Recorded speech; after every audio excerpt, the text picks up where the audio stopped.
காலை வணக்கம் நண்பா. இப்போ நம்ம இந்த வீடியோவில் என்ன பார்க்க போகிறதுன்னா, செடி நட்டதுலேருந்து அது எப்படி பராமரிக்கணும். இப்போ நம்ம செடி நடுறதுக்கு முன்னாடி 3 நாளைக்கு முன்னாடியே களை கொல்லி அடிச்சிடுறோம். 3 நாள் பிறகு தான் நம்ம கண் நடணும். அப்போ தான் அதோட வேகம் எதுவும் செடியை தாக்காமல் இருக்கும். கண் நடுற அன்னைக்கு காலையில் மேலே தண்ணி திறந்து விட்டு அதுக்கப்புறம் கண் நட்டுக்கலாம்.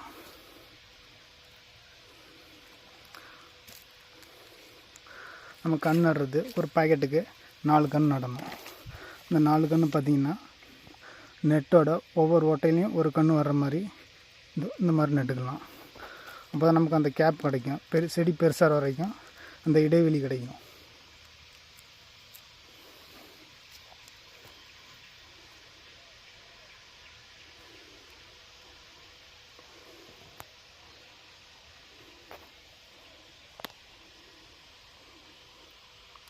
கண்ணு நடுறப்ப பார்த்தாலே தெரியும் நமக்கு. அந்த ஒவ்வொரு பேக்கிங் இடையில் கண்டிப்பாக 4 இன்ச்சு கேப் இருக்கும்.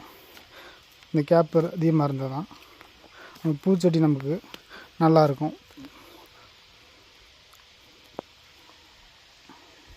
கண்ணு நடுற அன்னைக்கே கண்டிப்பாக பல்பு போட்டுடணும். கண்ணு நட்டதுலேருந்து 41 நாளைக்கு கண்டிப்பாக லைட் எரியணும்.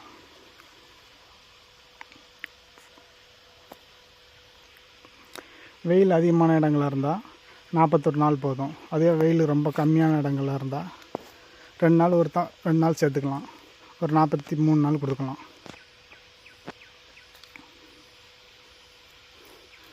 கண்ணு நட்டதுலேருந்து அந்த டேட்டை நோட் பண்ணிக்கிங்க. அந்த டேட் ரொம்ப முக்கியம். கண் நட்டதுலேருந்து 3 தடவை மொத்தம் 4 தடவை மருந்து அடிக்கிறோம்.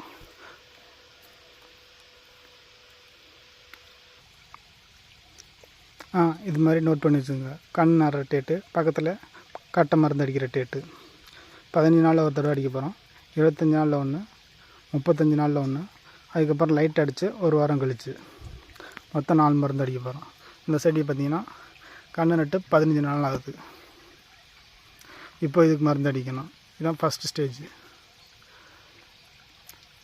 இப்போ ஒரு தோமுக்கு பார்த்திங்கன்னா 600 கிராம் 600 cc சொல்லுவோம். 600 கிராம் போட்டு ஃபஸ்ட் மருந்து கண்டிப்பாக 600 கிராம் போடணும். போட்டு ப்ரெஷர் கம்மி பண்ணி மெதுவாக நடந்து போகணும். அப்போ தான் இந்த சைடில் உள்ள கிளைகள்லாம் அப்படியே இந்த செடி சின்ன செடியாக இருக்கும்போதே நின்றுடும். இப்போ நம்ம கட்டை மருந்து அடிக்கலாம், இந்த கிளைகளும் இந்த செடி மாதிரியே வளர்ந்து வரும். இது பார்த்திங்கன்னா கண்ணு நட்டு 25 நாள் ஆகுது. இது 2வது ஸ்டேஜ் கட்டை மருந்து அடிக்கிற டைம். இப்போ பாருங்கள், முன்னாடி உள்ளதோட இப்போ குச்சி கட்டையாக இருக்குது. கட்டை மருந்து எதுக்காக அடிக்கிறோம்னா குச்சி ரொம்ப ஈக்கியாக இல்லாமல் கட்டையாக இருக்கணும். அதே மாதிரி பூ ஸ்டெப் பை ஸ்டெப்பாக இருக்கணும். அப்போ தான் நமக்கு பூ குவாலிட்டி கிடைக்கும். இது 2வது ஸ்டேஜ் பாருங்கள்.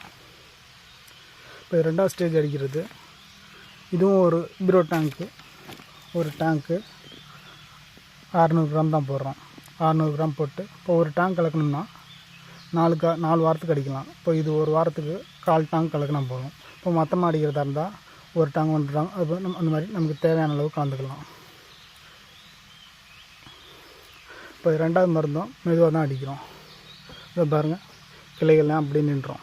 ஃபஸ்ட் மருந்து அடிச்சிருப்போ கிளைகள் இல்லை, அப்படியே நின்றோம். இந்த இலையோடு நின்றோம், கிளைகள் வராது. இதே நம்ம மருந்து அடிக்கணும்னா செடி மாதிரியே கிளைகளும் வந்துடும், பெருசாக வந்துடும்.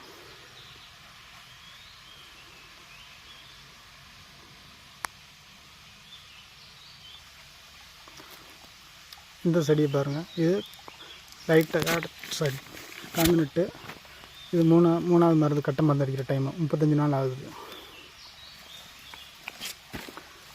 இப்போ 3வது மருந்து அடிக்கிறது வெயில் ரொம்ப அதிகமாக இருந்துச்சுன்னா நம்ம 6 கப்பு போடலாம் ஒரு டோமுக்கு. அதுவே வெயில் கம்மியாக இருந்துச்சுன்னா 3 கப்பு இருந்தால் போதும். வெயில் ரொம்ப கம்மியாக இருக்கிற டைம் பண்ணால் டிசம்பர், ஜனவரி, பிப்ரவரி இந்த 3 மாதத்துக்கு தான் வெயில் ரொம்ப கம்மியாக இருக்கும். இந்த டைமில் நம்ம 300 கப்பு மட்டும் போட்டால் போதும் ஒரு டேங்க்கு. மழை டைமாக இருந்தால் கொஞ்சம் ஸ்பீடாக போனால் கூட பரவாயில்ல, ஒன்றும் பிரச்சனை இல்லை. அதே வெயில் அடிக்கிற டைமாக இருந்தால் பொறுமையாக போங்க.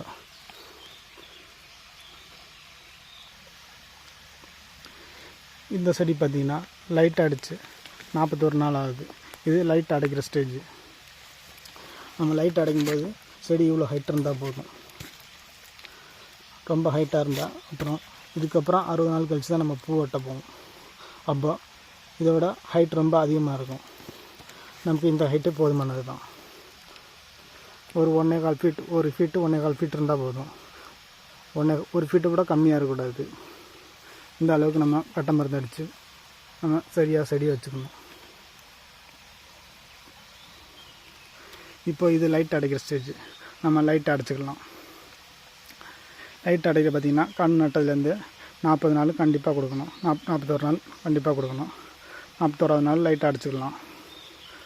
லைட் அடைக்கும்போது நம்ம செடியை சுற்றி 4 பக்கமும் வெளிச்சம் படக்கூடாது. லைட் வெளிச்சம் நைட்டு லைட் வெளிச்சம் படக்கூடாது. அந்த மாதிரி ஒரு வாரத்தை ஃபுல்லாக கவர் பண்ணிடணும். அதே மாதிரி இந்த 41 நாளும் 3 நாளைக்கு ஒரு தடவை கண்டிப்பாக நம்ம வந்து லைட்டை செக் பண்ணிக்கணும். தொடர்ந்து 3 நாளைக்கு லைட் எரியலைன்னா செடியிலேருந்து கிளைகள் வர ஆரம்பிச்சிடும். கிளைகள் வந்துச்சுன்னா பூ வந்து அடுக்கடுக்காக வராது. அப்புறம் பூவுக்கான தரம் கிடைக்காது. பூ எடுக்க மாட்டாங்க.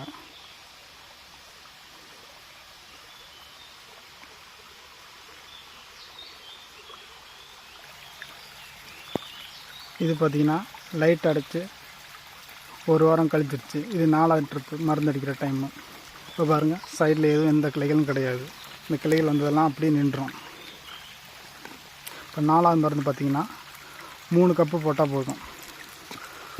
ஒரு பீரோ டேங்க்கு 3 கப்பு, அதாவது 300 கிராம் போட்டால் போதும். 400 கிராம் 500 கிராம் போட்டோம்னா பூ நமக்கு ரொம்ப கம்மியாக தான் வைக்கும்.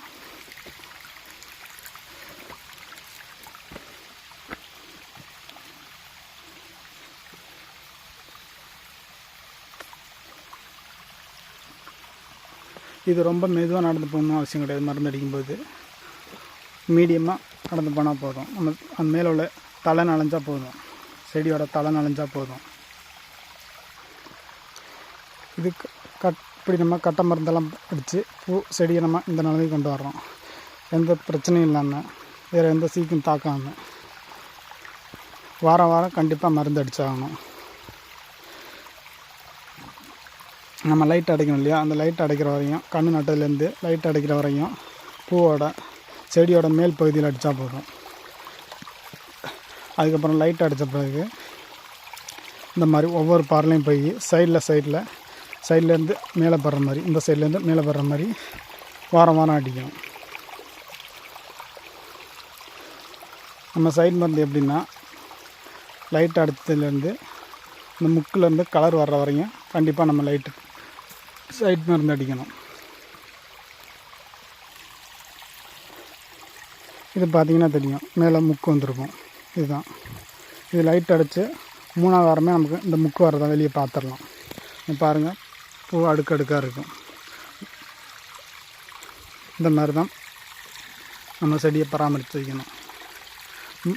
நம்ம இந்த முக்கு அடுக்கடுக்காக இருந்தால் தான் பூ அடுக்கடுக்காக வரும். இது பார்த்திங்கன்னா கலர் வரதுக்கும் முன்னாடி உள்ள ஸ்டேஜ். பாருங்கள், செடி எவ்வளோ வளர்ந்துருக்குன்னு. நம்ம போய் பாரில் நின்னோம்னா நமக்கு நெஞ்சுக்கு கீழே இருந்தால் செடி இருந்தால் போதும். அப்போ தான் நமக்கு மருந்து மேலே பூ மருந்து அடிக்கிறதுக்கும் வசதியாக இருக்கும். இதுதான் முக்கு கலர் வந்த ஸ்டேஜ். நம்ம மீதி அடுத்த உள்ள வீடியோவில் பார்க்கலாம்.